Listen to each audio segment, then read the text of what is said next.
Hay jugadores en la NBA que pierden partidos y nadie dice nada, y hay jugadores que pierden partidos y todo el mundo los señala como el culpable. LaMelo Ball lleva años en la segunda categoría. El argumento siempre es el mismo: estadísticas maquilladas, que juega como si estuviese en el parque, un equipo que pierde. En general, que es un tío que no se toma nada en serio, que es un jugador de highlights para YouTube, un jugador con cero impacto real. Y durante 3 temporadas, Charlotte Hornets fue el peor equipo de la NBA, 67 victorias y 179 derrotas. Y claro, LaMelo era la estrella del equipo, así que LaMelo era el problema. Pero hay algo que nadie se molestó en comprobar. Nadie se preguntó si las críticas eran justas o si los datos apoyaban esta condena. Nadie se preguntó si simplemente estábamos viendo lo que queríamos ver. En este vídeo lo vamos a comprobar, pero ya te aviso que puede que te sorprenda. Para entender un jugador tan peculiar hay que entender primero de dónde viene, porque su historia es de las más raras que hemos visto en la liga. LaMelo es el hijo pequeño de LaVar Ball, un padre americano que en su día fue jugador semiprofesional y que básicamente convirtió a sus 3 hijos en un proyecto mediático desde que eran críos. El mayor, Lonzo, llegó a la NBA. El mediano, LiAngelo, no acabó de cuajar. Y LaMelo, el pequeño, se convirtió en el más famoso de los 3 antes de cumplir los 16 años. Con 15 años ya tenía millones de visualizaciones en YouTube. Vídeos que se viralizaban de la noche a la mañana, clips de triples desde el logo, pases sin mirar, jugadas que parecían sacadas de un videojuego. Era el niño prodigio de las redes sociales antes de que eso fuera una cosa normal. Y con ese bagaje llegó a los institutos americanos. En Chino Hills, California, formó parte de un equipo que, atención, acabó la temporada con 35 victorias y 0 derrotas. Y en su segundo año, en un partido de instituto, agárrate, anotó 92 puntos. Sí, en un solo partido. Después de esto, Charles Barkley salió en televisión a decir que eso merecía un asterisco, que LaMelo nunca volvía a defender, que era un espectáculo, no un jugador de baloncesto. El patrón ya estaba establecido, cada logro con un pero, cada récord tenía una nota a pie de página. En 2017, con 16 años, LaMelo tomó una decisión que pocos entendieron. Se saltó los últimos 2 años de instituto y se fue a jugar profesionalmente a Lituania, junto a su hermano LiAngelo. El sistema normal en Estados Unidos es otro: instituto, universidad, un año en la liga universitaria y al draft. Ese es el camino. Siempre ha sido el camino. Pero LaMelo lo ignoró por completo. Lituania fue un desastre. Su equipo acabó con 8 victorias y 27 derrotas. LaMelo anotó 6,5 puntos por partido en solo 8 partidos de liga. Los scouts de la NBA ni se molestaron en ir a verle. Estaba demasiado lejos, había demasiado ruido mediático y, sin duda, demasiada familia Ball de por medio. Por cierto, si te está gustando el vídeo, no dudes en suscribirte para disfrutar de más contenido como este. A mí me harías muy feliz. Volviendo al vídeo, después vino algo todavía más surrealista. Su padre montó una liga propia, la JBA, Junior Basketball Association, una liga de 3 equipos con su propio hijo como reclamo principal, que duró un verano y que la industria entera tomó por un chiste. LaMelo jugó 11 partidos, promedió 40 puntos, pero el nivel era tan bajo que eso no significaba absolutamente nada para ningún equipo de la NBA. Para cuando LaMelo tenía 18 años, había jugado en Lituania, en la liga de su padre y en un instituto de Ohio. Ningún scout le había visto en condiciones. Era una celebridad de internet con un historial profesional imposible de evaluar.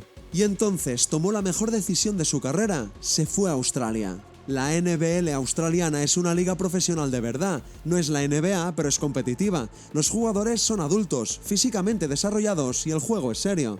LaMelo firmó con los Illawarra Hawks con 18 años. Esta vez no había cámaras de su padre, no era una liga de postureo, no tenía la seguridad de su familia, eran solo él y la cancha.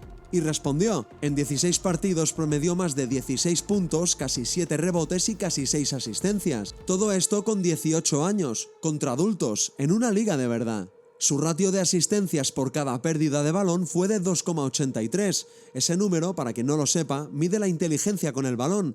Una ratio por encima de 2,5 en un jugador de 18 años es una absoluta barbaridad. Los scouts que antes pasaban de él empezaron a coger vuelos a Sydney.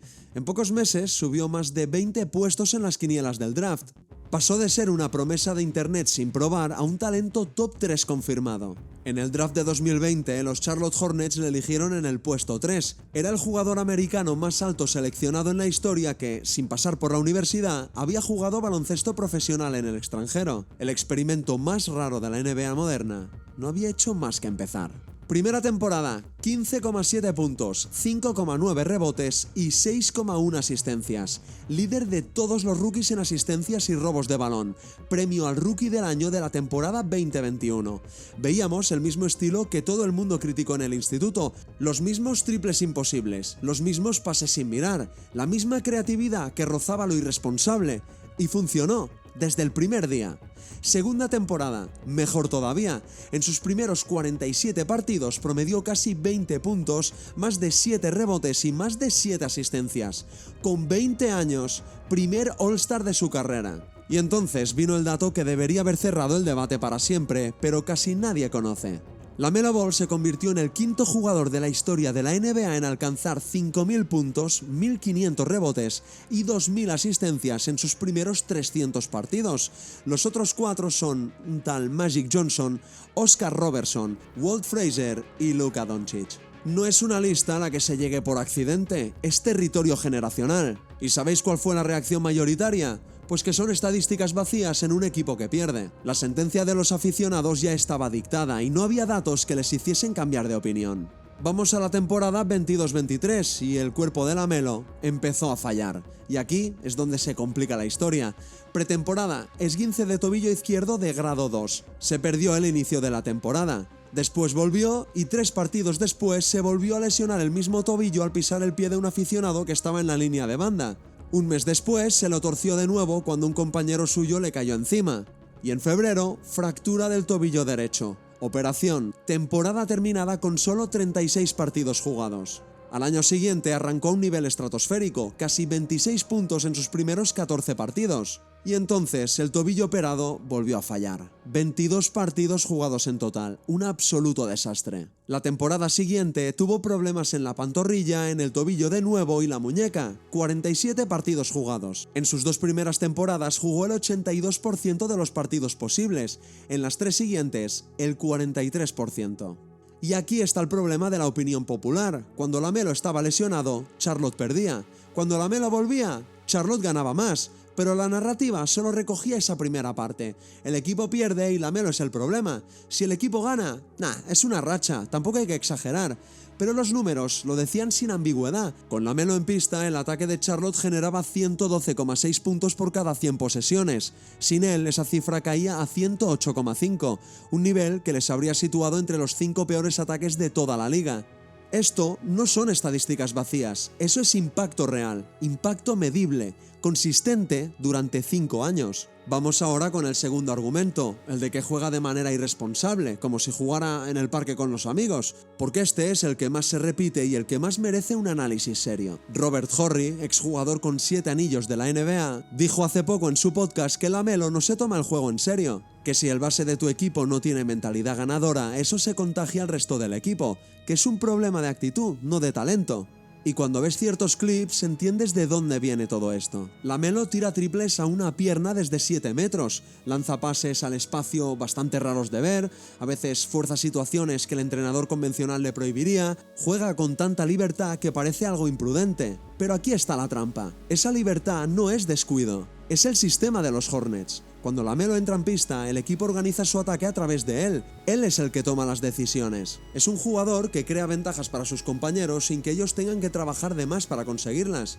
Brandon Miller, uno de los jugadores con más proyección de la liga, ha mejorado de forma exponencial esta temporada. No porque haya cambiado su juego, sino porque LaMelo le da el balón en posiciones donde ya tiene la ventaja ganada. Lo mismo con Knevel, lo mismo con Miles Bridges. La métrica que mide eso se llama impacto ofensivo, y LaMelo está entre los mejores de la liga. Y todo esto con un equipo que era de los peores de la NBA. Imaginaos por un momento a LaMelo en Oklahoma City, rodeado del nivel de jugadores que tiene Shai Gilgeous-Alexander, o en Boston, o en Cleveland. ¿Seguiríamos hablando de estadísticas vacías? Vamos a esta temporada 25-26 y es que algo ha cambiado en Charlotte. Y no es LaMelo es el mismo de siempre. Lo que ha cambiado es lo que hay a su alrededor. Brandon Miller, con 23 años, ha dado el salto definitivo. Es un anotador a todos los niveles, puede anotar desde fuera, desde media distancia y atacando el aro. Y luego está Kneppel, un rookie que nadie tenía en el radar y que está siendo una de las sorpresas de la temporada. Está tirando un 48% en tiros de campo, un 43% desde el triple y un 89% desde el tiro libre. Ha ganado el premio al mejor rookie del mes de la Conferencia Este en octubre, noviembre y de nuevo en diciembre. Con 20 años ya es uno de los tiradores más peligrosos de la liga. Con este trío, más la presencia física de Miles Bridges y Moussa Diakité en la pintura, Charlotte tiene por primera vez en la carrera de LaMelo un equipo competitivo de verdad. Y el resultado es que en enero de 2026 encadenaron una racha de 9 victorias consecutivas. Es la racha más larga de los Hornets desde el 99, y no precisamente con equipos que hagan tanking. El quinteto titular de LaMelo, Kneppel, Miller, Bridges y Diakité lleva 124 minutos juntos en pista esta temporada. Su net rating en ese tiempo es de más 25,8. Eso significa que con ese quinteto en la cancha, Charlotte anota casi 26 puntos más de los que recibe por cada 100 posesiones. Es el mejor quinteto de toda la NBA en esta marca. Es ligeramente mejor que el de Oklahoma City, mejor que el de Denver y mejor que el del quinteto de la muerte de los Warriors de 2017 en su mejor momento. Cuanto más lo miras, más ridículo parece. Estadísticas vacías, decían. Volvamos al principio, al argumento que construyó la narrativa contra LaMelo. Charlotte ganaba poco, luego LaMelo era el problema, pero eso sería como decir que Shai Gilgeous-Alexander era un jugador mediocre porque Oklahoma City Thunder ganaba poco cuando él llegó. Tardó años en tener un equipo competitivo a su alrededor y cuando lo tuvo, el debate desapareció de golpe. Con LaMelo ha pasado exactamente lo mismo. Durante 5 años el equipo no estaba a su nivel.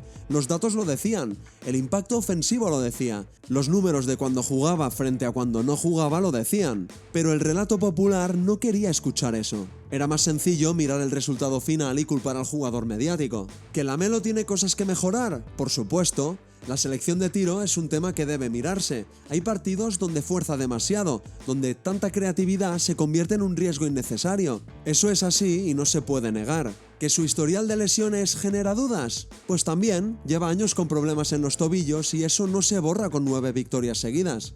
Pero lo que se criticaba de LaMelo no era eso. Se criticaba que sus estadísticas no valían para nada, que su estilo era incompatible con ganar y que Charlotte perdía por su culpa. Y eso era mentira. Una mentira construida sobre datos mal leídos y una narrativa de redes sociales.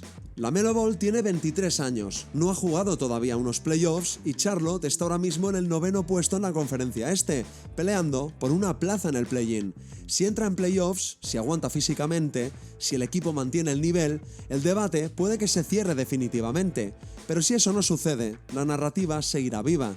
Esa es la realidad. Pero lo que no va a cambiar es esto. Durante 5 años, con uno de los peores equipos de la liga, LaMelo Ball fue uno de los jugadores más impactantes de la NBA. Los datos lo dicen, las métricas lo dicen, los números de cuando jugaba y cuando no jugaba lo dicen. El juicio estaba mal planteado desde el principio, y ya era hora de que alguien lo dijera. Dejadme en los comentarios si creéis que LaMelo Ball puede llevar a Charlotte a los playoffs. Por aquí os dejo 2 vídeos muy interesantes que seguro que os van a gustar. Y nos vemos, como siempre, en el próximo vídeo.